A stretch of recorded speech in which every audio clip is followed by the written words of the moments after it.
One could argue that Castles and Crusades is one of the first ever old school Renaissance games ever released. It came out in 2004 and was designed to emulate the gameplay style of the super early editions of Dungeons and Dragons while keeping a lot of what makes 3rd edition tick. And yet, despite this, it's almost never brought up in the OSR conversation, at least not in my experience. Could this be because the game seems incredibly similar to 5th edition, or is there some other reason? Well, we're not going to find that out in this video. Instead, I reached out to one of the authors, Chenault, and we talked about why he and his co-authors even wrote Castles and Crusades in the first place, what the RPG scene was like back in 2004, and how he feels about the incredible similarities between his game and D&D 5th edition released in 2014. So first off, thank you so much for taking the time out of your day to sit down and come on board my silly YouTube channel. Thanks for having me. Yeah, of course. First and foremost, you are kind of, not to, I mean, you're just a guy. We're all just people. But you kind of helped kickstart the entire OSR movement, which now has like at least 37,000 people. Because, correct me if I'm wrong, but Castles and Crusades was really one of the first old school Renaissance games before there even was an old school Renaissance. Do you have any sort of comment on that? Yeah, we actually rarely associate Castles and Crusades with the OSR because it came after us. Now, it was shortly after us, but a lot of the guys that were involved that later became involved with OSR were actually helping us. They play tested the early versions of Castles and Crusades and whatnot over on our message boards. Actually found those original boards on that, what is it, the Go Back Machine or Wayback Machine or whatever it is. Which is pretty cool. So you can see a lot of commentary like Matt Finch from Swords and Wizardry and whatnot over there. But yeah, we predated the whole thing. We came out, we started work on it in late 2003 and released the white box set at Gen Con 2004 and then the Player's Handbook in December of 2004. And after that, I think that it kind of opened the floodgates to a lot of people and they realized, oh, hey, we can do we can take the OGL and take the Dungeons & Dragons stuff and make whatever version of D&D that we've come up with or that we appreciated, because I know the OSR movement has really, I think it's covered the spectrum of all of the, versions of D&D at one point or the other, except probably 5th, I guess. It's probably the only one that's avoided it in 4th, maybe. Well, I'm sure there will be a 5v1 in, 10 years. The nostalgia for it will hit when they're on 5.7.2. So you said that you guys started writing, you said the white box. Quick clarification, what is the white box? So when we it's an interesting story. When we came up with Castles and Crusades, it was kind of three things that came together. It was about it was early 2003, I believe, and John Nephew, a friend of mine from Atlas Games, pulled me aside at a restaurant in the Gamma Trade Show. And we were only 4 years into publishing, and the D20 stuff is exploding. 3rd edition is exploding everywhere. And he said to me, "What are you going to do when the bubble pops?" And I covered my history background. I didn't know what he was talking about. I said, "What are you talking about? What bubble are we talking about?" He goes, "Dude, this D20 stuff's going to collapse very soon. You need to brace yourself for it." So with kind of that in mind, I went back and I started talking to Mac and Davis, who the original partners of the company, and we started talking about, what we can do. And Mac's like, "Let's make a game. We need to make our own role-playing game." And simultaneously, Gary Gygax, who we were working with, was looking for a role-playing game for his Castle Zagic. He wanted it to be very close to Advanced Dungeons and Dragons. So we needed a game. Mac and Davis were just, chomping at the bit to make a game, and Gary Gygax needed a game. So it all kind of came together, and we began writing it in 2003. Now, the bubble hadn't burst yet, but we needed something at Gen Con. If I recall, we were going to Gen Con and we needed something to establish a presence, because by this point, by June of that year, which is a few months afterwards, everyone's talking about this thing's going to pop. This is going to go away. So we wanted an early presence. And so this is into 2004, by June of 2004. I think it was 2003 that John pitched that to me. I'm pretty sure it is. So we had worked on it for about a year, but it wasn't ready. We only had some of the classes done, some of the spells done, a few of the monsters done. So I recommended that Davis and Mac gather together what they could, and let's do what the original creators of Dungeons and Dragons did.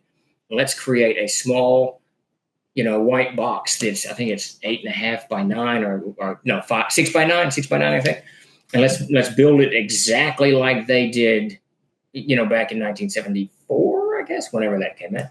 So that we could easily put together because it was, a quarter of the content. So we put that together, rushed that out, got that out at Gen Con, and we printed 1,000 of those, the first 300 of which were signed and numbered. And those were called the Spartan 300. Sold out of all of that, and then released. And then the next 6 months, we put the Player's Handbook together. So the white box set was kind of it wasn't a hodgepodge, I won't say that, but it was kind of a let's get this together quick product so we can have something at Gen Con, 04. A first draft, if you will, throwing what's at the wall, seeing what sticks. Yeah. And it's all playable. And the funny thing about that set,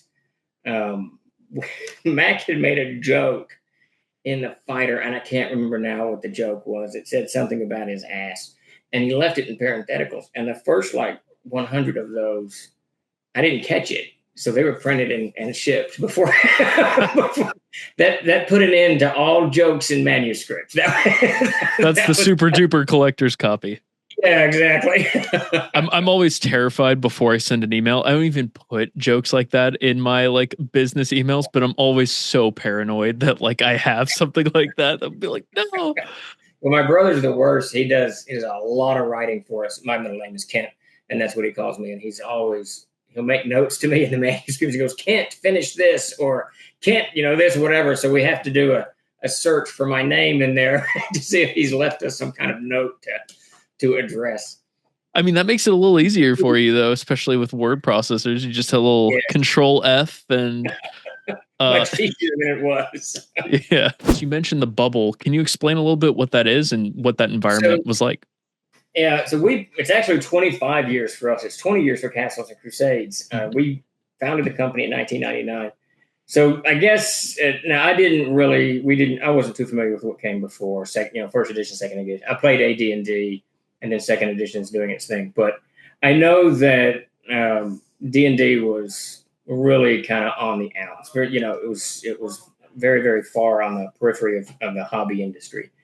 And when Wizards of the Coast created Magic the Gathering, and the game exploded, of course, it was very carefully marketed. It's done very, very well, and it explodes. He buys Dungeons & Dragons, Wizards of the Coast does. And then they began to kind of retool everything. And what they did is they created, at the time, of course, I think it's kind of common now, but is it Linux that has the open software? It's Linux, right? That has the open software. So they kind of modeled the OGL off of that, creating this kind of open package that everybody could use. And the idea was, let's get as many content creators creating this stuff so everybody can create their own little universes. And all of those people will come and buy the Player's Handbook, the DMG, and the M&T.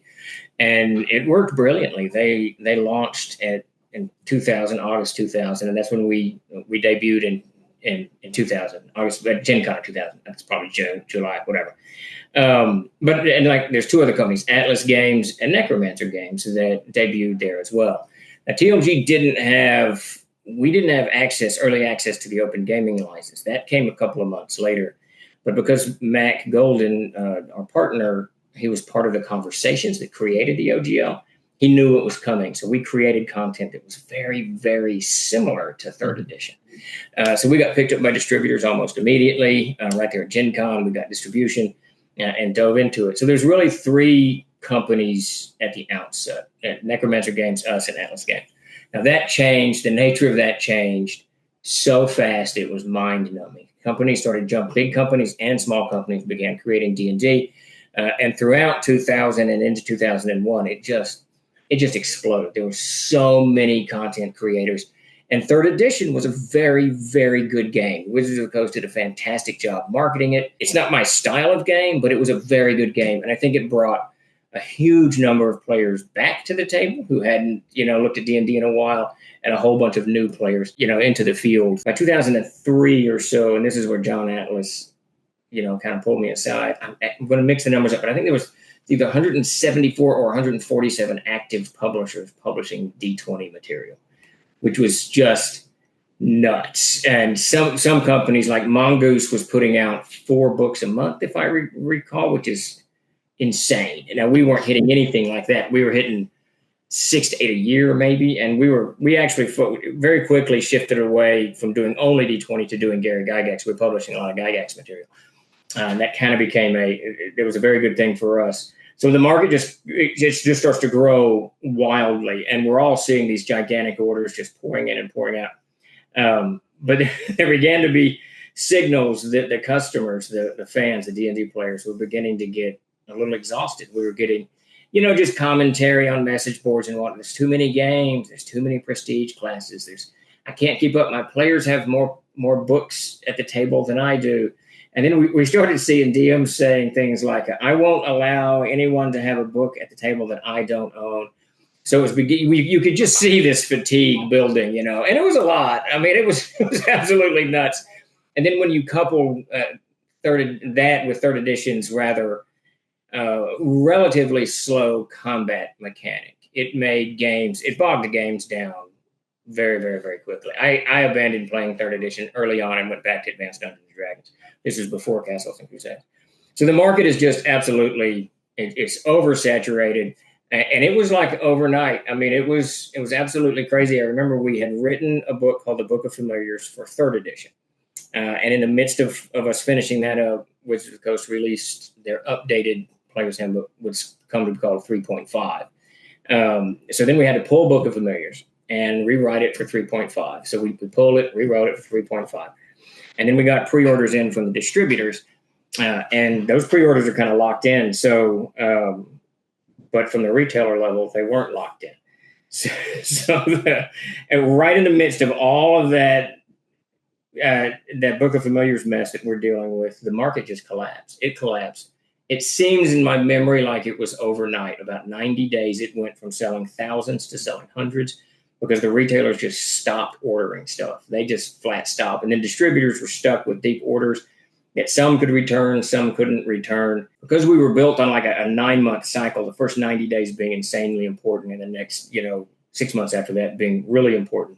We had printed Book of Familiars deep. Well, they purchased their first 90 days and they were done. And then so we were left with gigantic amounts of backstock. I remember talking to a distributor up in Canada. This was in the midst of all of the stuff. I gave him a call. We were talking about, because I was just trying to sell this stuff, to anyone. And he said, "Man, I've got 3. I don't know the tonnage, but I got 3 of those large dumpsters outside of my warehouse, and we were just forklifting D20 books into these dumpsters. I mean, it was nuts." And he was a pretty small distributor, so I can only imagine, what some of the larger distributors were doing. And then you saw people like Marcus King from Titan Games popped up, and they would buy, "We'll buy 10 of your books for $5 or $10 or whatever," because no one could move anything. I mean, it really seemed like, I think that was 2005. I'm pretty sure that was 2005. Might have been 2004. It seemed like it was overnight that this thing just vanished. I mean, it left the market a complete wreck, absolute complete wreck. I never knew that. That's absolutely fascinating. It worked out really well for us because I felt that third edition was too heavy-handed in the combat arena, and I run extremely fast combats. I was having trouble selling what we were making, right? We were, other than the World of Air, the map that you see behind me, I could sell the World of Air all day. I wrote that, so that was fun, and the Gygax stuff was good. But the third edition, I couldn't get behind, so we really needed a game. I felt I needed a game that I could sell a little bit better. And of course, Mac and Davis would want to do it anyways. And when John kind of gave us that warning, so when it burst, we were deep into making of Castles and Crusades. So we're kind of fortunate in that. And we released, it was either just before or just after that bubble exploded. And the sad thing is, though, because retailers got so burnt on role-playing games, they started shutting down those that survived. A lot of retail shops were built completely around a role-playing game model. And when Dungeons & Dragons collapsed, they vanished. I mean, we lost hundreds of stores across the country and into Canada. But those that survived, they were counting on, 10% of their business is role-playing games, of which 90% of that is Dungeons & Dragons. And now they can't sell Dungeons & Dragons, so they're out entirely. They just stopped carrying role-playing games. So we were fighting a horrible uphill battle to get retailers to even carry RPG products. And everybody suffered from it. I mean, it was industry-wide for a while because the retailers were so horribly, burnt. And probably having to pay bills so that, they couldn't move the product. It really puts a lot of perspective on modern day conversations where they're like the whole the people on the internet. This is my proverbial people on the internet voice. Oh, it's the whole thing is so messed up. 5e dominates everything, when like you're saying 21 years ago, people could sell an RPG book in a store. That's nuts. Yeah, no, I mean, it's crazy to think about it. And one of the things that, to kind of put things in perspective from today to then, you can look at TLG's books, and in the beginning, in the first 3 years, about 93 to 95% of our revenue came from retail stores. So we sold to distributors, and the distributors to the stores. Today, it's about completely reversed. It's about 3%, maybe 4% are to stores, because the direct market is it's just ginormous, and everybody's comfortable with it, right? I mean, they're happy spending money on the internet. I bought my books direct. Yeah. So as I was reading CNC, I couldn't help but notice there are it seems to, maybe when I actually play it and get a group together, it won't play like it, but it seems very similar to 5e. There are a lot of elements that it seems very familiar to it. So what are your thoughts on that? So I wish that I had done this years ago. I did not, but I remember when they sent all the playtesting notes for 5th edition out before it was a game. So when did 5th edition come out? Like 2015? 2014. 2014. So in 2012, 2013, whatever this was. I remember going to the Wizards of the Coast discussion boards or somewhere. I don't know. It was over on their site. And someone was reviewing their copy of the 5th edition Player's Handbook or something. I don't know. And he said, I'm not sure what you guys are doing over here, but Troller Games already made this game with Castles and Crusades. So I wish I had screenshotted that, because it would have been a great moment in time. Because it's pretty clear. We came up with the Siege engine, which is our attribute check system, in 2003, 2004, published in 2004, when the Player's Handbook came out. So it's pretty clear that the guys over at Wizards of the Coast, they knew about it. And I'm not going to say they borrowed from it, but they definitely... a lot of the elements from CNC's attribute check system made their way into 5th edition. There is no doubt. You can't copyright mechanics, so flattery is that. What is it? Imitation's the Yes, that one. Yeah, yeah. Imitation's the finest form of flattery, the best form of flattery, something like that. Yeah, something like that. So that's kind of what I never really took offense at it. I mean, I think there's an attribute check system somewhere in one of the old box set versions from the 70s. I don't know, but. It's interesting to me, and the funny thing now, of course, Dungeons and Dragons is that 800-pound gorilla, and Castles and Crusades is not. Very few people know that what we did, preceded what they did at Wizards of the Coast, which is interesting to me. Yeah, for sure. But I'll say this: I don't begrudge them making the game play faster and easier, which they did. They borrowed from us and made it a better game. That's great. So, so there you go. No, 100%. I think because I never played 3rd edition. I got into it in 5e. I'm lame. I'm casual. What can I say? But just from what I hear about it, I'm like, dude, that seems too crunchy. Like I've played in a number of Pathfinder 2e campaigns, and I'm like, this is too crunchy, man. So I have just a few more questions for you, and then you can go and do whatever it is you were planning to do with the rest of your evening. Talk to me a little bit about CNC Reforged, because like literally I bought Castles and Crusades, like 8th printing or whatever, which you guys have never done like a 2nd edition or anything. Yeah. You just have minor revisions to the printing. Can you talk a little bit about that? Yeah. So one of the things...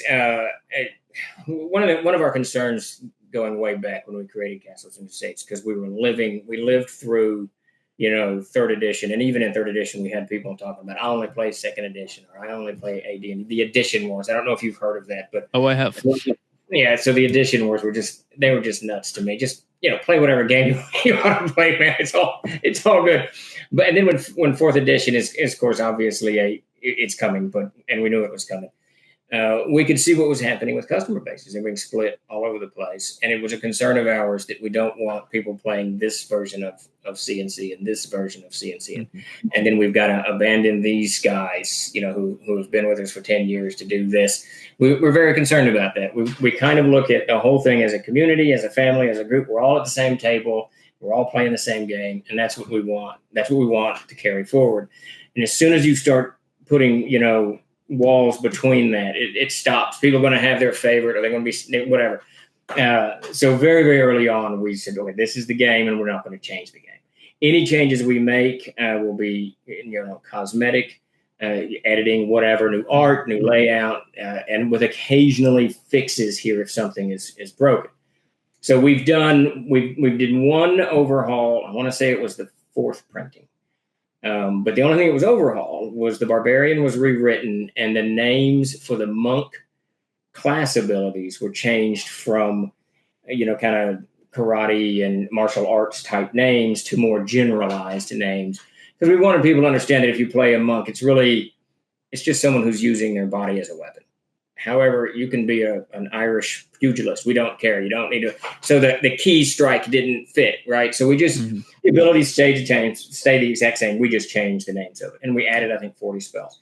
So it just gets better layout, better art as each printing goes on. But, of course, last year, as we all know, Wizards of the Coast did its whatever they did with the open gaming license. And this made me and Davis, it's my brother, and he and I are kind of run the show. And it's like we should have pulled the open gaming license out in the 4th printing. It's what we should have done. It was a conversation back then, but we were like, there's no reason to do this. They can't pull a license. There's no reason to do it. And legally, I don't think that they could have pulled the license. I really don't. But it certainly caused enough problems last January in our schedule, and it lasted about 4 or 5 weeks, I think. Just this mess on the internet, and it consumed a huge amount of the company's time. So Davis and I were both like, we're out. We're done. We're just going to pull it. And we don't care what Wizards of the Coast does at this point. Just like in 2004, we were the first company to use the open gaming license to make a role-playing game. Now we're going to be the first just to drop this thing. So we announced, I think 2 days into it, we announced we're pulling the open gaming license out. Now I know other companies have released their non-OGL based Common Core, whatever is going on out there. I haven't followed it since we decided to pull out. So we've this Reforged is pulling the open gaming license out. And what that has forced us to do is go back in and change a bunch of names again. And it's almost, I think 90% of the changes are in the spells.